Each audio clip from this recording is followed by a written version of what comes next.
High, let's get ready with me for a day outing. কর্ম কথা বলে, আপনি অপরের সাথে যা করবেন কোনো না কোনোভাবে সেটা আপনার কাছে ফেরত আসবেই। চলো রেডি হতে হতে একটা গল্প তোমাদেরকে বলি। এক গ্রামে এক গোয়ালা ছিল।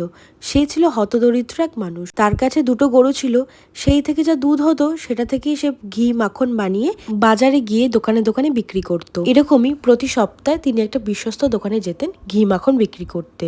দোকানদারও গরিব গোয়ালাকে দেখে ঘি মাখন নিত আর খুব একটা মাপামাপি প্রয়োজন মনে করতো না। এরকম ভাবে দুজনের মধ্যে একটা বিশ্বস্ততা সম্পর্ক তৈরি হয়ে যায়। এরকম ভাবে চলতে চলতেই দোকানদারের মনে হলো ঘি আর মাখনটা একবার মেপে দেখা যাক। তো একদিন ওই গোয়ালা যখন ঘি আর মাখন দিয়ে চলে গেল, তখন দোকানদার বসলো মাপতে।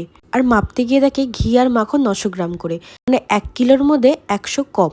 তখন তো দোকানদার ভীষণ রেগে